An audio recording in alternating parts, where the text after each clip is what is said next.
할렐루야. 할렐루야. 네. 10시부터 한다고 했잖아. 신유 은사 집회, 신유 은사 집회에서 여러분들 신유 은사 집회 맞게끔 우리가 또 이렇게 집회 또 준비했으면 좋겠습니다. 지금부터 신유 은사 집회 시작하겠습니다. 첫 시간에 최근호 목사님이시고요. 최근호 목사님 어디 가셨어요? 최근호 목사님. 그 다음에 두 번째 시간이 강사람 목사님, 세 번째 시간이 고양이 목사님, 이렇게 신유 은사 집회 잘 이끌어 주시면 감사하겠습니다. 찬양부터 먼저 들어가겠습니다. 우리 목사님 찬양 인도해 주시기 바랍니다.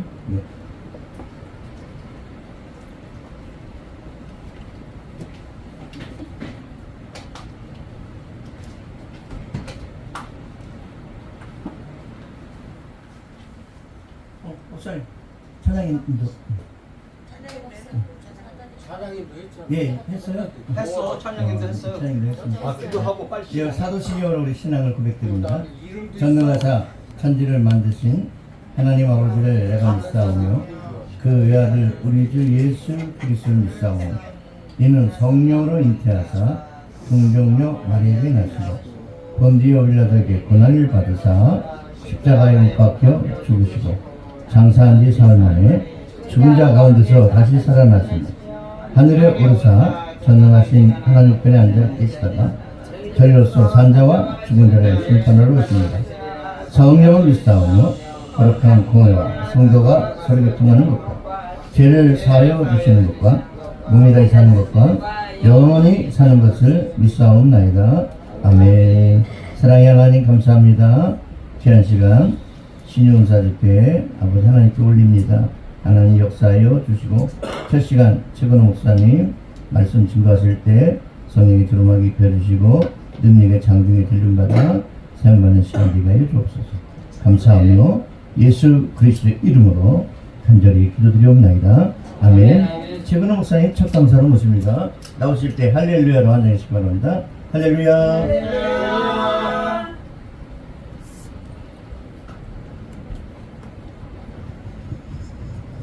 여러분들의 그 식사는 어떻게 맛있게들 드신 거예요? 어떻게 해요? 아니 늦게 오신 분들이 식사 더 못하고 오신 거 아니에요? 먹고 왔습니다. 먹고 왔어요? 예. 우리는 여기 식사를 잘 했는데 식사를 못 하셨으면 또 같이 해야 되는데 못해서 미안해서 그래요. 첫 번째 세워놓으면 시간이 가는 줄 모르고 그냥 할 텐데 세 사람 거 다 할 텐데 어떻게 하면 되지? 응? 마음대로 할게요. 자, 오늘은 염려하지 말라는 주님의 말씀을 가지고 같이 은혜를 나누겠습니다. 마태복음 6장 몇 절이요? 34절이요. 그러므로 내일 일을 위하여 염려하지 말라. 내일 일은 내일이 염려할 것이요 한낮의 괴로움은 그날로 뭐라고요? 족하니라. 염려하지 말라. 히브리는 몇인데 히브리는 뺄게요. 자꾸 얘기하는 것 같으면 알아듣지 못한 얘기 해본들 거기 듣지 않아. 율법의 두 마음을 나누지 말라는 것은 성도는 자신에게 어떤 일이 일어났을 때 두 마음으로 보고 이거는 좋은 거, 저거는 나쁜 거, 이거는 불행, 저거는 행복, 이렇게 보는 게 아니라 하나님 이 일을 통해서 깨닫게 해 주시옵소서. 나에게 하나님의 뜻은 무엇입니까? 묻는 자리로 가야 하지 않을까 해서 내가 오늘 말씀드립니다. 하나님 보시기에는 모든 것이 다 뭐라고 그래요? 좋은 것이라고 그래. 뭐 했다고요? 좋은 거라고 그래요.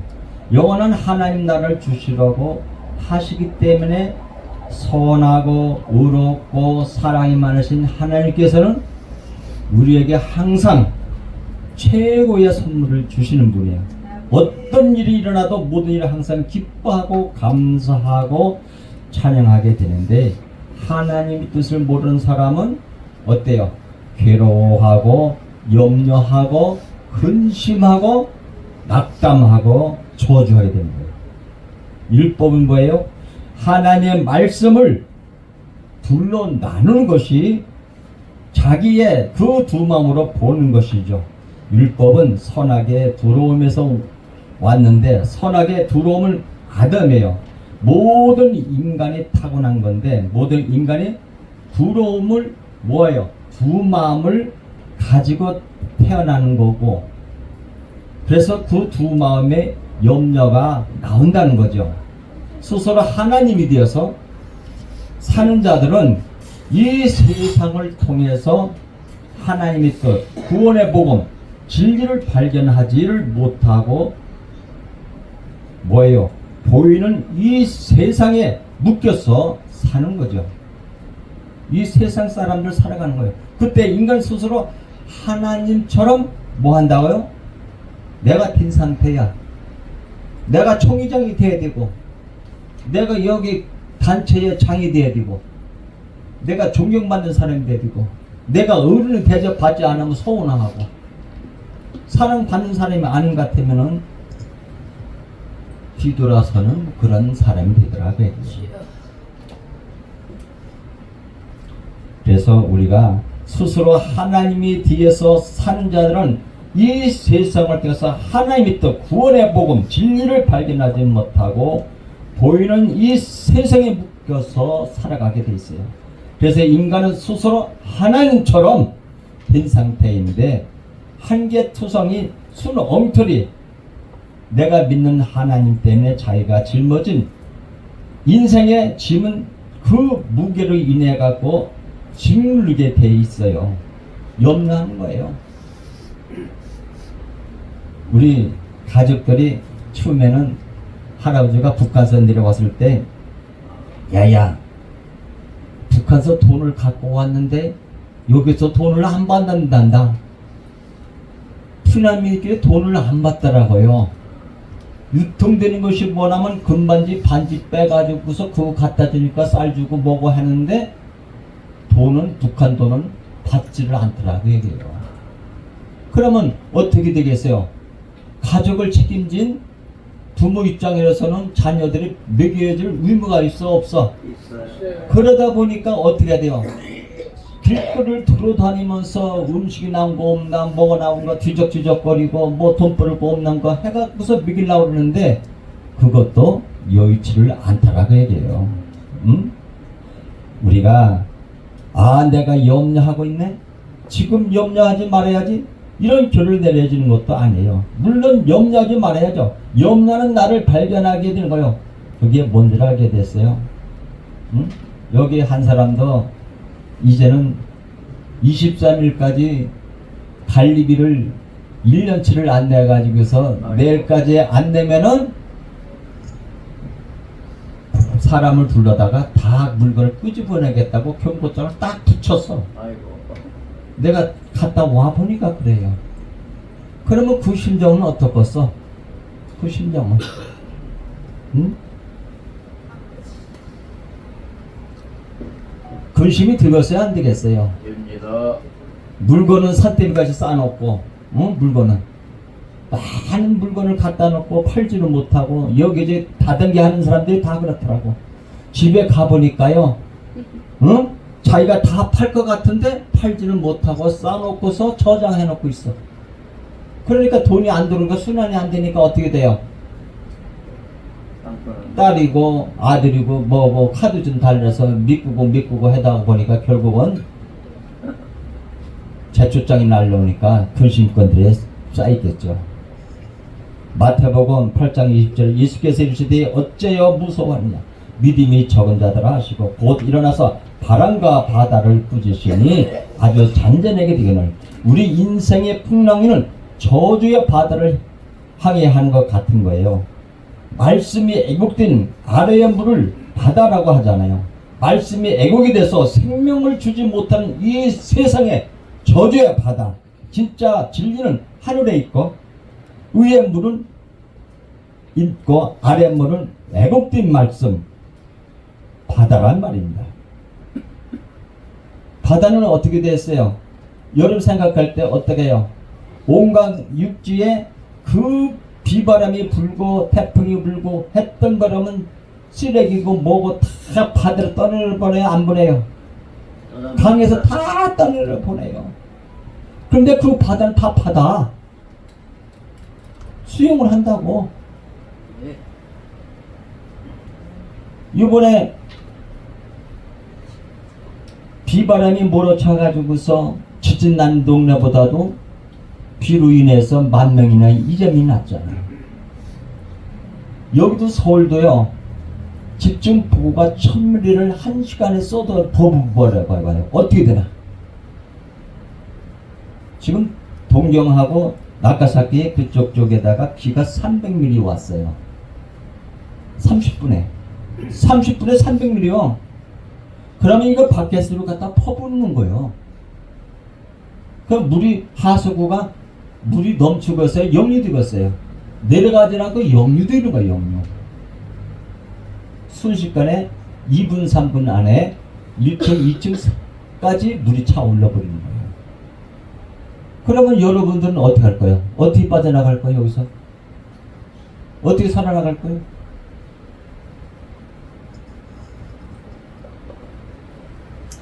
이 저주의 바다라는 건 세상을 말하는 거예요. 또 나를 말하는 건데 내가 그 애곡된 말씀으로 살고 있다는 겁니다. 그러니까 이 세상은 나는 저주의 바다이기 때문에 필연적으로 평강이 없죠. 하나님의 안식이 없단 말입니다. 그래서 풍랑이 일고 요동치는 거예요.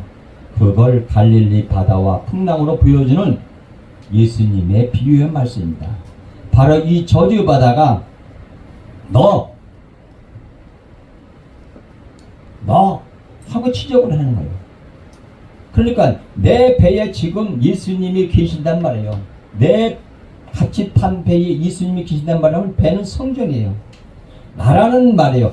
나라는 성전 안에 그리스도가 계시면 나라는 배는 구원의 뭐가 돼요? 방주가 되는 거예요. 여기에 계시는 여러분들에게 예수님 손목 잡고 옆에 계신 성령님이 계신다면 여기가 뭐냐고요? 여러분의 사랑의 방주가 되는 거예요. 예수가 내 안에 내가 예수 안에 그러면 풍랑은 나와 무관한 겁니다. 안식일의 주인이시고 평강의 주이신 예수 그리스도가 안에서 성도는 안식하게 되어 있는 거예요. 여러분 자녀들을 그 어린애가 뭘 할 줄 알아요? 나서 기저귀 갈아주고 울면 젖주고 옷 갈아입히고 목욕시켜주고 그래야 안 그래요? 걔한테 돈을 달라고 그래? 뭐 달라고 그래? 빨리 얘기해봐. 돈 다른 사람 있어요 여기서? 하나님이 당신들을 그렇게 사랑한 거예요. 다 입혀주고 울면 가서 젖 먹여주고 목욕시켜주고 입혀주고 뭐고 다 하는 것이 누구라고? 아버지가 그렇게 했다는 말. 하느님 아버지가 어머니가. 그렇기 때문에 우리의 믿음이 적은 자들아 뭘 무서워하느냐고 하시는데, 그러니까 두려움을 가진 것은 뭐가 없다고요? 믿음이 없는 것 같다는 얘기예요. 그러면 믿음이 적다는 건 뭐예요? 바꿔말 하나님의 말씀을 알지 못한다는 거예요. 진리를 알지 못하는 거예요. 하나님의 뜻을 모른다는 거예요. 응? 하나님이 왜 이런 상 저런 상을 주시는 것인지 모르니까 그걸 이해하지 못할 때 인간들은 자기식으로 생각하고 말이죠. 이것이 나에게 손해인가 이익인가? 모든 일을 항상 선악의 두 마음으로 보기 때문에 그게 만약 나의 손해로 결론을 날 것 같으면 그때 인간은 두려워하는 거예요. 그래야 안 그래요? 선악의 두 마음 때문에 염려하는 거랍니다. 선악의 두 마음으로 봤을 때 나에게 이익이 된다면 기뻐하고, 오늘 주식을 팔았는데 내가 100원 주고 샀는데 1,000원이 됐어. 그래서 10,000원 벌었어. 그래서 한참 좋다고 뭐가 하고서 또 10,000원을 또 더 살려고 딱 살다 보니까 그게 1,500원 됐네. 사요 못 사요? 그러니까 그때서 인상 찌그러지고 뭐해요? 젊은 사람들이 코인을 해가지고서 지금 우리나라에 직장을 잃은 사람이 18만 5천 명입니다. 직장을 고만둔 사람. 자기 직장 다니면서 봉급 가지고서 뭐 조금 대출 받아가면서 이렇게 하다가 코인을 투자하고 뭐고 하다가 조금 늘어나고 주식 투자하고 뭐 늘어났자는데 빚을 감당 못 해가지고서 차압이라고 봉급을 압류 들어가고 막 그러니까 회사에서 신용불량자가 되니까 결국은 어때요? 회사에서 근무하지 못하고 잘리는 그런 사람들이 18만 5천 명이 작년 한 해 아니라 올 현재의 1월 달부터 진행됐던 사람들이 그렇게 많습니다. 이게 그 사람들이 우리 가정에도 있어요. 내 아들이 그래요. 응? 이게 선하게 두 마음으로 봤을 때 나에게 이익이 된다면 기뻐했고 내게 선호됐을 때면은 그냥 술핀 우상 찔기고 그냥 화를 내고 여기 붙이고 저기 붙이고 이게 두 마음이란 마음이랍니다. 두 마음으로 보는 사람은 이럴 때 기뻐할 때 있겠지만 사실은 대부분 사람들은 겪는 많은 일들이 자기 마음에 안 드는 일이 훨씬 더 많아 보이게 되는 겁니다. 그래서 염려 속에서 살게 되는 거죠. 두 마음으로 보는 율법이라는 말입니다. 하나님의 말씀을 알지 못하니까 그렇게 보이게 되는 거예요. 하나님의 말씀을 알지 못한다는 것은 하나님과 하나가 아니라는 얘기죠. 한마음이라는 것은 모든 것이 선하다는 사실을 믿는 건데 하나님은 영원한 나라를 주시라고 항상 우리 믿는 사람들에게 필요한 좋은 것을 주고 계신다는 것을 아는 건데 한마음에 그 한마음 속에서 뭐가 돼요? 하나님 아버지가 주시는 건 항상 좋은 것들 뿐인데 인간들은 하나님 뜻을 알지 못하니까 자기의 선하게 그 선택하는 두 마음으로 판단하고 손가락질을 하는 거예요. 그래서 두 마음으로 보는 걸 율법이라고 합니다. 두 마음으로 보는 율법의 상태가 자기가 하나님 자리에 앉아서 하나님 노릇하면서 자기 머리로 판단하고 염려하는 상태, 짐을 지고 사는 상태가 바로 율법인 사람인 겁니다. 아멘. 죄는 다른 것이 아니라 두 마음으로 보는 것입니다. 우리가 알고 있는 나머지는 그 모든 죄들은 죄의 증상이라고 하는 거예요. 전부 두 마음에 파생된 것들은 말입니다. 다른 사람이 손해를 보거나 말거나 이것은 나에게 이익이 되겠네? 그러면 범죄하게 되어 있는 겁니다. 예수님을 믿는다고 하면서 예수님을 따라다니는 제자들은 자신들의 진리를 안다고 생각을 했어요. 그리고 믿은 자가 된 줄 알았어요. 자기가 참 믿음이 좋은 줄 알았다고. 그런데 어려운 상황을 맞게 되자 곧바로 믿음이 없음을 어떻게 해요? 예수님께 들통이 나잖아요. 하나님께 들통이 나게 해주신 내 믿음의 상태가 바로 울리고 피스토라는 말인데 이것은 해버리 말이죠. 믿음이 없는 자들아. 근데 이것은 사실 알고 보면 감사리래. 응? 성도가 내가 믿음이 있는 줄 알았는데 내 믿음은 뭐 하라고요? 보잘것구나. 그때서야 비로소 알게 되는 거죠. 내 믿음이 내 것이 아니구나. 이걸 알고 믿음의 주이신 예수 그리스도를 더욱더 의지하는 자리로 가게 됩니다. 더욱 엎드리게 되는 거죠. 다른 것을 구하는 게 아니라 하나님의 은혜만을 구하는 자리로 낮아지게 된다는 겁니다. 이것이 믿음 없는 율리콜스트라는 거죠. 들통나게 해주신 하나님의 선한 뜻이란 말인데 나의 그 믿음 없은 그 믿음을 깨닫게 해주신 것이 구원인 거예요. 그것이 구원이에요. 나는 아무것도 잘할 거 없다는 걸 아는 것이 구원이란 말이에요. 어린아이처럼 주의 은혜만 구하는 것이 천국이란 말인데 그러므로 천국 백성은 천국의 어린아이가 되는 겁니다. 하나님 내가 참 잘했죠? 하나님 나는 성숙해서 이런 거 저런 거 다 할 수 있어요? 하고 하는 자리에 들어가는 나라가 아니라 하나님이 주시면 받고 안 주시면 받지 않겠습니다. 즉 나에게는 필요 없는 것들이니까 하나님 아예 안 준다는 걸 아신다는 거예요. 여러분이 필요하지 않다는 얘기예요. 그래서 안 주는 거예요. 여러분에게 안 줄 때 강구도 안 줄 때는 뭐가 안 됐다고요? 때가 아직 안 됐다.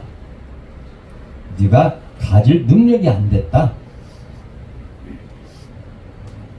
육신의 정력과 안목의 정력과 이스라엘 자랑을 위한 탐심으로 나도 이런 거 저런 거 갖고 싶으니까 주세요 주세요 하면서 종교적인 그 기도로 생떼를 쓰는 일들이 우리가 얼마나 많이 있습니까? 하나님이 주신 모든 것이 선하신 것이고 나를 가장 잘 아시는 하나님이 오죽이나 잘 알아서 주셨을까 하는 믿는 것이 천국의 어린 아이라는 거예요. 요한복음 8장 30절에 진리를 알지니 진리가 너희를 자유롭게 하리라. 이 진리란 내용이 뭐예요? 내가 하나님 자리에 앉아 있으면 안 된다는 것을 깨닫는 거예요. 응? 하나님이 창조주시고 하나님이 나의 진짜 주인이구나 이것을 아는 것이에요. 나는 그저 티끌이고 마른 뼈고 죽은 흙이구나 하는 것을 알게 되는 거예요. 그리스도의 은혜로 십자가의 죽음을 주시면 나는 죽고 부활할 수 있는 것이고 그에게 아니면 그저 죽는 존재로 끝나고 마는구나. 뭐예요? 하나님이 전부 다 이루어주시는 그 구원의 은혜를 믿는 사람이 천국까지 내가 어떤 박사나 어떤 권력이나 어떤 일을 해서 보상으로서 구원받는 것이 아니라는 얘기예요. 우리가 이걸 할 때 자기 불가능을 알고 자기에 대한 그 헛된 기대에서 빠져나올 때 인간은 자기에 대한 그 율법의 짐, 염려에서 자유롭게 풀려나게 되는 겁니다. 이 진리를 아는 것이 뭐라고요? 구원이란 겁니다. 하나님과 하나가 되어야 평강과 안식인데 둘로 나눠지면 평강과 살롬이 깨진 상태가 되죠. 성도가 그리스도가 하나 되지 못하면 당연히 염려 속에서 살아가게 되고 걱정 속에 살아가게 됩니다. 구원은 그리스도의 교회가 하나가 되는 거예요. 결국 염려는 모든 것을 둘로 나누는 사탄 마귀가 끼어들기 시작하는 겁니다. 두 마음이라는 것은 하나님과 나눠진 마음이라는 얘기예요. 나눠졌으니까 염려로 가는 거예요. 탐시의 두 마음, 선악의 두 마음, 율법의 두 마음으로 가는 거예요. 염려하지 말라는 그 말씀은 둘러 보지 말고 하나로 보라고 하시는 말씀인데 전능하시고 좋으신 아버지가 어른이 알아서 좋은 거 주지 않겠냐? 이걸 믿는 것이 진짜 믿음이에요.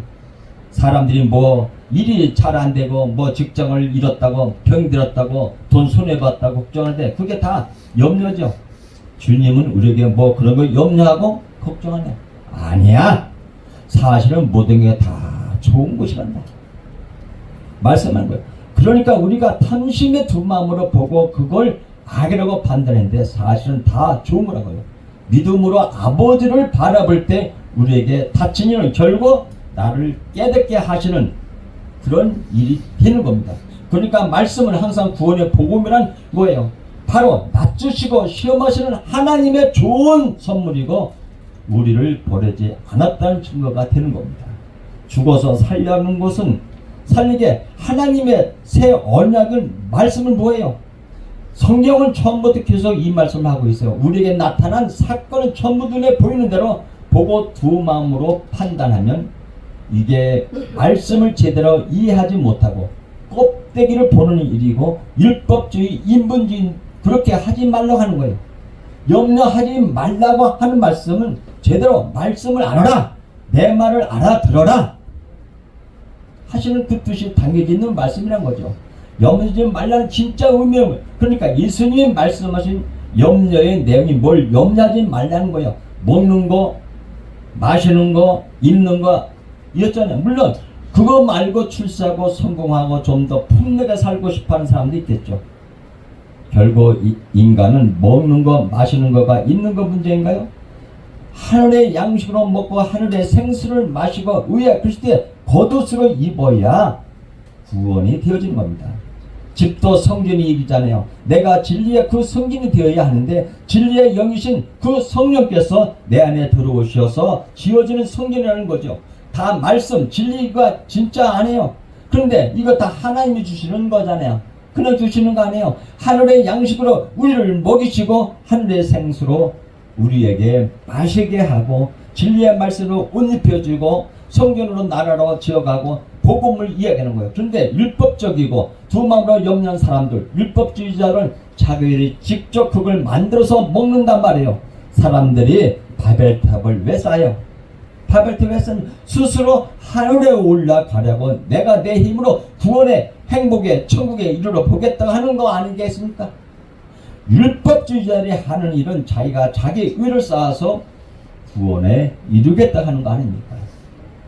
자기가 하나님만 그 상태에서 하나님을 믿는다고 말만 하는데 그걸 믿는 게 아니라 말만 믿는 거잖아요. 자기가 하나님을 하는 거 아니에요. 그래서 예수님이 독사의 자식들아 야단을 맞게 되는 거예요. 그래서 예수님이 수고하고 무거운 짐진 자들아 다 내게로 오라. 그거 내려놓아라 하시는데 아멘. 그것을 우리에게 하시는 말씀이란 말이에요. 아멘. 열왕기상 17장 6절에 보면 까마귀들이 아침에도 떡과 고기를 저녁에도 떡과 고기를 가져왔고 그저 그가 시냇물을 마셨으니 이거 보세요. 제가요 윤석전 목사 그 교회 짓다가 집 단독을 저당을 잡아줬어요. 리모컨을 치지를 못하고 철근만 나와가지고 엉성한 데서 그러면 이거 갖고서 리모컨을 해서 담보 잡고서 리모컨을 시멘트를 부어줄 수 있냐라니까 되고 말고요. 그렇게 해서 우리 집을 저당 잡고서 그 교회를 위해서 봉사를 해줬습니다. 어떻게 됐을 것 같아요? 저당 잡혀줬으면. 저당 잡히면 내 거요? 내 거 아니에요? 내 거 아닙니다. 어떻게 됐을까요? 집에 경매 된단 말도 하나 편지 받지도 연락도 받지도 못했어. 근데 집들리가 30명이 와서 다 끄집어요. 그래서요, 너무 내가 일하고 와서 얼마나 속을 든지 아세요? 마누라가 하고 전화가 와갖고 하는 소리가 많아. 우리 집 다 끄집어내놔줬어. 우리 갈 데가 없어. 우리 어떻게 자? 생각을 해보세요. 그 사람들이 몇 시에 온지 아세요? 아침 새벽 6시부터 와요. 새벽 6시에 와갖고 문 그냥 탁 열고 들어와요. 열고 들어와서 그냥 무조건 끄집어냅니다. 아무 뭐 이유 되지도 않아요. 딱 붙여놓고서. 그러니까 얼마 당황해요. 내가 이 봉정도 새롭게 봐요. 왜 보는지 아세요? 집 앞에서 나오다가 횡단보도 딱 건너가는데 내가 그랬어요. 길 가는 사람하고 나 채워줄 사람 없어? 나 채워줄 사람 없어? 그래 여러분이 만났을 때 어떻게 됐겠어요? 어떤 중년 부인이 자기 집에 갑시다. 가서 보니까요. 딸 둘 있고요. 자기가 셋이요. 여자들 셋이 사는 집이요. 근데 방도 두 칸인데다가 연립인데 지하실이에요. 그것도. 조그만 방인데다가 여기 와서 자려는 거예요.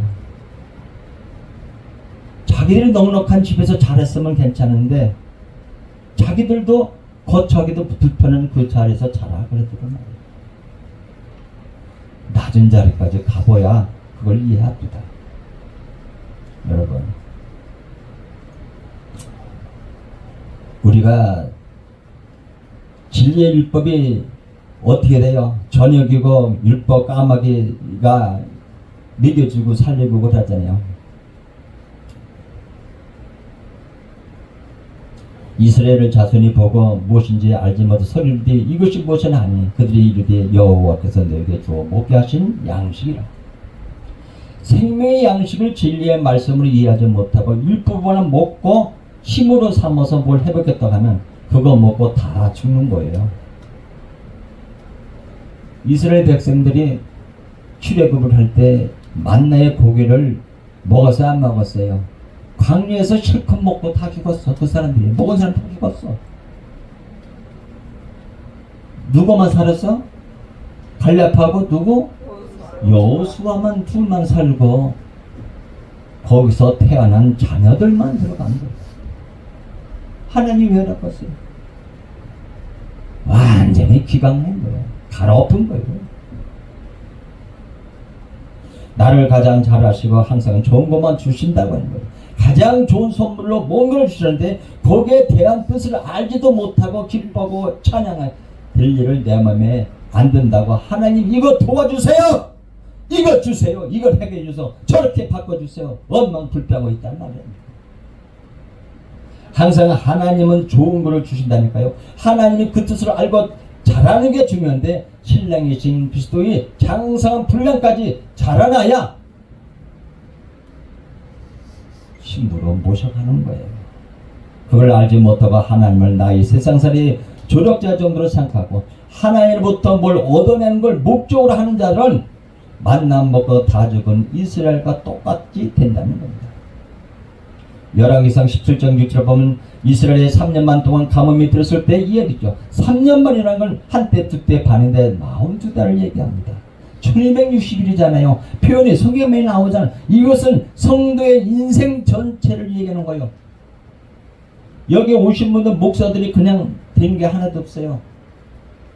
42달을 거쳐 나가야 비로소 뭐가 된다고요? 쓰임받는 그릇으로서 성도의 인생 자체를 얘기하는 거예요. 광야 40년과 같은 의미야. 그러니까 이제 전부 가뭄이다 하는 것이요. 말씀이 없는 가뭄, 강렬한 것 자체 말씀이 없다는 의미입니다. 물이 없는 것. 계시록 12장 6절 보면 여자가 강리로 도망가서 거기서 1260일 동안 양육을 받더라 했잖아요. 거기서 하나님이 예배한 것이란 말이에요. 그러니까 광야 40년이란 그 기간은 우리 인생 자체, 성도 인생 자체 광야 40년인데 40을 이루기 위한 때요. 그게 완성할 말이에요. 그걸 이루기 위해서 광야에서 양육을 한단 말입니다. 지금 3년 반의 가뭄이나 40년 광야 생활이 다 같은 이야기예요. 그러니까 전부 내 안에서 일어나는 일입니다. 율법을 모르는 거, 결국은 하나님 뜻을 모르는 거, 제대로 진리를 모르는 거, 그게 가뭄이라는 거예요. 그것을 가르쳐 주는 겁니다. 엘리야가 머무는 것이 되죠. 열왕기상 17장 3절 너는 여기서 떠나 동쪽으로 가서 요단 앞 그리시냐에 숨고 오라고 했어요. 응? 동쪽이요.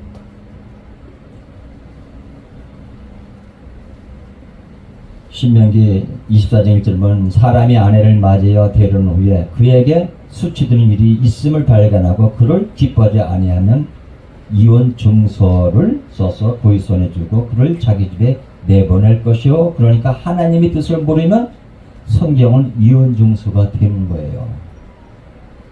우리가 이혼을 당한다니까. 내가 목사하고 집사하고 성도가 했던 것이 너는 성도가 아니야 목사도 아니야. 나와 거리가 멀어. 너 나와 별거요? 이혼 증서 쓰는다는 거요 이게. 그럼 얼마나 두려워요. 다른 사람은 예수 믿으라 뭐라 전도를 만나고 가톨릭에 나왔는데 내가 천국 못 가고 예수 천국 못 가고 말씀의 구원을 받지 못한다면 이게 얼마나 잘못된 일이에요. 하나님의 뜻을 모르는 사람에게는 성경이 자동적으로 이용 준서가 되는 겁니다. 하나님 말씀을 아느냐 모르냐 정말 중요합니다. 우리가 어린 양 그리스도의 혼을 해야 했는데 하나님이 우리에게 장갑 들겠다고 하시는데 우리가 그 하나님의 뜻 성경 말씀을 이해 못하면 성경이 하나님과 하나 되지 못하고 나누어지는 이혼 증서가 된다는 얘기입니다. 그러니까 내가 하나님 말씀을 제대로 이해하고 있는지 살펴보라는 얘기입니다. 성경 말씀뿐만 아니라 내 인생에 다가오는 모든 것들이 하나님 말씀입니다. 성경에 있어서 인생의 모든 일은 하나님의 메시지로 포착되어 있어요. 모든 것은 하나님의 뜻이 당기는 일이에요. 하나님이 전지전능하신 분이라는 것을 잊어서는 안 됩니다. 성경을 띄엄띄엄 보니까 어떤 일은 재수가 없어서 생겼고 어떤 일은 우연 앞에서 생겼다고 생각하고서 하나님 이거 빨리 교정해 주세요, 도와주세요, 뭐 이런 거 종교리 기도를 막 한단 말이에요. 그래서 하나님을 모르면 그런 엉뚱한 기도가 나오게 되는 겁니다. 이게 하나님과 이혼하는 일에 이 얘기를 하는 거라는 얘기죠. 3년 만에 감, 그 기간 동안에 떡과 고기만 먹고 있는 거 이스라엘은 바로 나죠. 하나님과 이혼한 것을 가르쳐 주는 거예요. 그러시네. 게레토 까마귀를 통해서 떡과 고기를 엘리에게 갖다 줘서 먹게 했잖아. 율법에 주는 떡과 고기, 그게 먹는 게 가뭄이고 기근이요. 이달을 가르쳐 주잖아. 물이 없는 말씀이 없는 게 가뭄. 내 안에 진리의 말씀이 있어요. 생수강이 흘러야 되는데 생수강이 흘리질 않잖아요. 하나님을 믿는 데서 여전히 율법의 두 마음으로 사는 진리의 말씀이 없는 그런 기근이 그런 상태라는 얘기입니다. 그래서 하나님은 우리에게 이런 전언을 주신단 말이에요. 연병도 주시고 지금 전염병이 전 세계 돌고 있죠. 이거 하나님의 말씀이란 말이에요. 연병을 뭐라고 해요? 대배로, 흑사병, 전염병, 연병, 피스트, 대배로라는 말도 있죠. 정돌한다. 이런 뜻이 있는데 하나님의 말씀을 제대로 모르면 그걸 연병이라고 하는 거예요. 그리고 메뚜기 항충, 계시록 9장 3절을 보면 항충이 연기 가운데로 땅 위에서 나오며 그들이 땅에 있는 정글의 권세와 같은 권세를 받더라. 그들에게 이르되 땅에 풀이나 푸른 것이나 각종 수목은 해하지 말고 오직 이마에 하나님 인침받지 않은 사람들만 뭐하라고? 해하라 하시더라. 한층이 또 지금 동진하고 있죠. 메뚜기 한층이 하는 일은 뭐요? 양식을 먹어버리는 거예요. 말씀의 기근, 역시 그걸 말씀하는 거죠. 그러니까 지금 온 세상에 휩쓰는 이 난리는 나에게 주시는 말씀이란 거예요. 내 안에 지금 진리가 있느냐? 말씀이 기근이 아니냐? 말씀이 애국되고 아예 말씀이 말라가는 기근의 상태. 내가 지금 말씀이 없이 망하는 건 안 그럴 지금 세상이 망하는 것, 지진이 일어나서 사람이 죽어가는 그 모습을 보고도 나는 괜찮겠지? 나는 예수 믿으니까 나는 구원되겠지? 그런 생각을 하고 있다. 그런 얘기예요. 그래서 이해가 안 되면 하나님의 뜻이 깨달아지지 않는다고 나는 하나님과 무관한 자가 나는 이혼한 상태이기 때문에 무관한 자예요? 우리가 하나님의 버림받으면 어떻게 돼요? 살 수 있을 것 같아요? 말씀을 계속 주시고 있는데 그 안에 나의 종말 하나님의 그 심판까지 다 보셔야 되는 거예요. 예수님이 까마귀를 생각하라는 거죠. 까마귀 그새 그 율법 그 일성정 그게 뭐예요? 율법이니까 심지도 않고 거두지도 않는데 세상 씨를 심지 못하겠죠. 씨는 그리스도인인데 당연히 모시고 거두지도 못하는 거예요. 추수도 못해요. 그러니까 그 율법적인 신앙으로 하나님이 기뻐하시는 알곡에 들 수는 없다고 하는 거예요.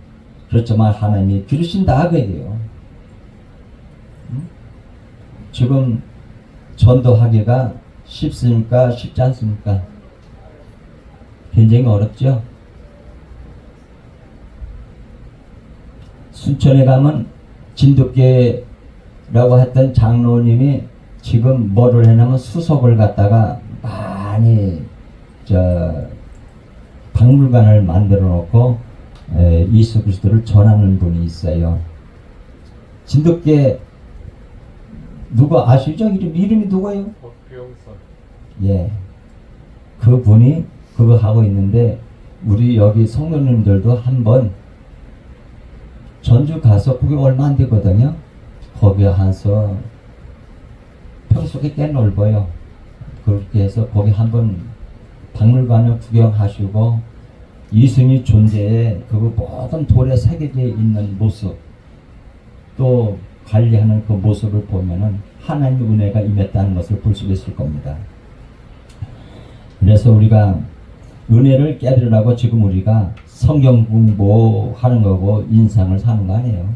예배 드려주고 예수님이 걱정할 거 없다고 말씀하는 거죠. 너희는 새보다 더 귀하지 않냐고. 그렇죠? 너는 새보다 귀하지 않냐고 그러잖아요. 그래서 율법과 절적으로 다루는데 어떻게 할까요?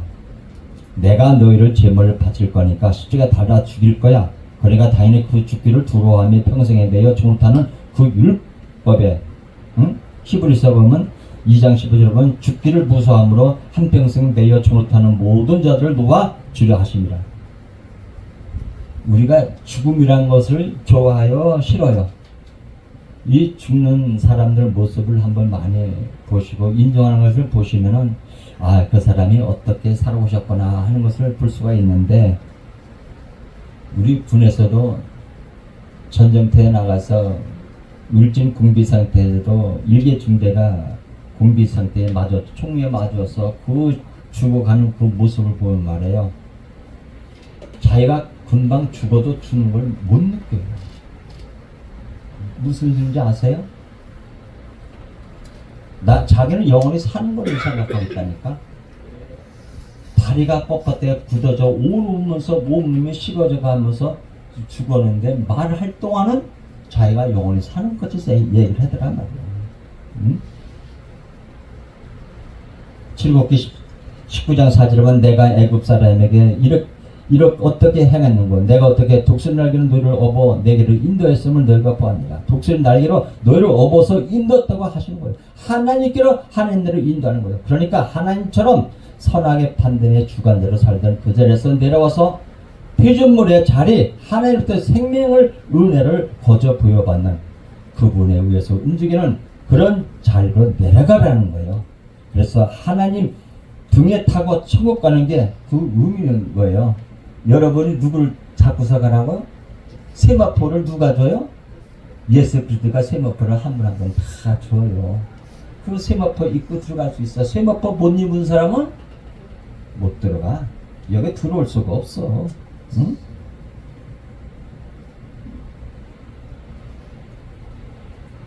그래서 육신의 생각을 동원해서 자기 의를 쌓으라고 무화과 출마를 만들지 말라는 겁니다. 출애굽기 14장 13절에 보면 모세가 백성이 이르되 너희는 두려워하지 말고 가만히 서서 여호와께서 오늘 너희를 위하여 행하시는 구원을 보라.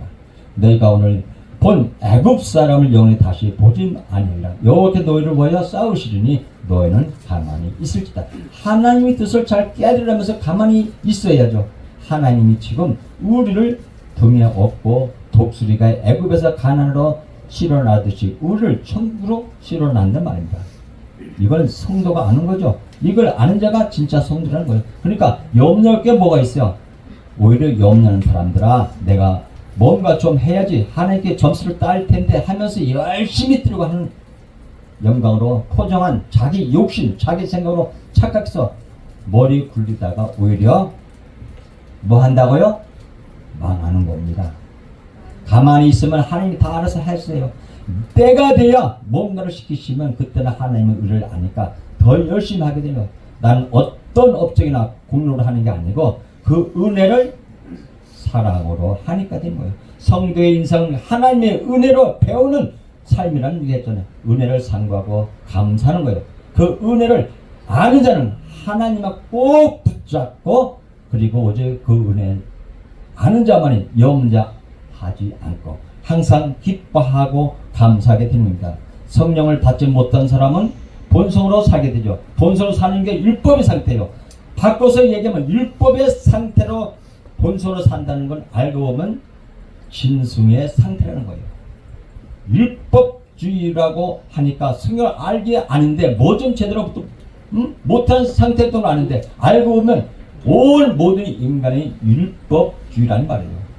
그래서 거기서 하나님의 성령 말씀이 부어질 때 모든 것을 하나로 보는 아들이 되어진다는 겁니다.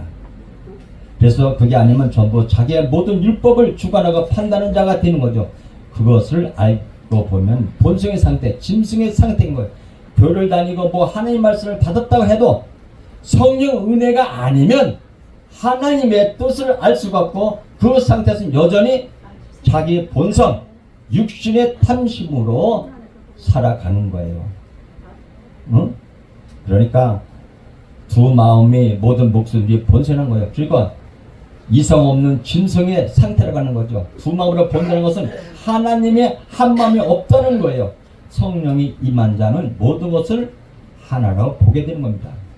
그래서 하나님이 선하신 하나로 보게 되면 결국 모든 걸 감사로 보게 되고 장수하게 된다는 얘기입니다. 그 두 마음으로 보는 것이 율법의 상태이고 진승의 상태이고 민수기 21장 4절은 그들 중에 섞여 사는 다른 한 인종들이 탐욕을 품에 이스라엘 자손도 다시 울며 이르되 누가 우리에게 고기를 주어 먹게 하랴. 이스라엘 중에 섞여 사는 무리라고 하세요. 이거는 이스라엘이 있고 따로 그 중에 섞여 사는 무리가 있는 게 아니라 이스라엘이 누구냐고 바로 우리예요. 우리 안에 이런 근심 걱정을 하고 이유를 다는 사람들이에요. 그래서 출애굽기 12장 30절 수많은 잡종과 양과 소와 심이 많은 가축이 그들과 함께 하였으며 중대한 잡종을 얘기했잖아요. 이런 교회 안에는 모든 사람이 다 모이는 것이 뭐예요? 잡종들이에요. 여러분이 뭐 깨끗한 것 같으죠? 다 잡종들이요. 이 혼합된 사는 사람들이요. 나의 상태, 내 안에 율법과 진리가 뒤섞인 상태, 이스라엘을 얘기하는 거예요. 몇 시까지 하는 거예요, 사이가? 이제 끝을 냈대요. 뭐 하는 거야? 그래서 우리가 뭐라 오는 거야?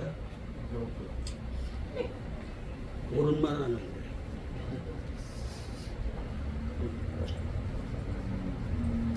먹게 놔두면 그냥 버린다는 뜻이죠. 너희는 먹으면 안 된다고 하시는 거예요.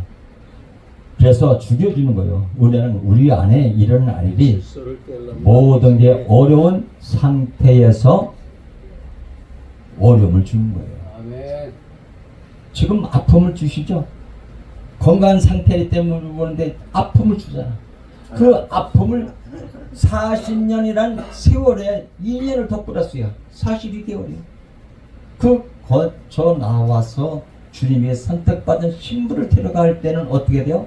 신부 단장을 다 하고 얼마나 예뻐요? 신부 단장. 그러면 새로워지는 거예요. 모습. 여러분이 새로워지는 모습. 이 교회에서 모든 사람들이 새롭게 변화되는 여기에 오시는 여기가 주사람 예비차라고 합니다. 처가 있고 차가 있어요. 여러분은 차가 돼야 돼. 예비처는 뭐예요? 처라는 것은 조그만 장소를 얘기하는 거예요. 차라는 것은 수레바퀴가 굴러서 어딜 가도 다 가지고 있는 것이 차야. 근데 그것은 무슨 얘기냐면은 한 사람 한 사람의 100만씩 모여 있는 것이 차입니다. 이 성경에 나온 게 그거예요. 1차, 2차, 3차. 하늘에 몇 층천이 있다 그랬어요? 7층천까지 있어요. 그래서 그거를 알게 되면은 우리가 이 다음 시간에 설교하실 분들이 대기하고 있어서 저는 말씀 이만 마치겠습니다. 하나님이 감사합니다.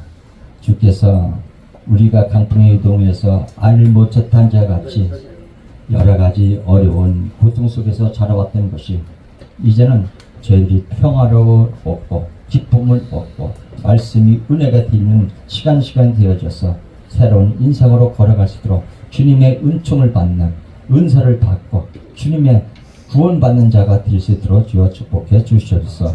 말씀으로 새롭게 변화받는 제들이 되어져서 하나님의 영광을 드러나는 제들이 되며 주님을 찬양하는 제들이 될 수 있도록 주여 축복해 주시옵소서.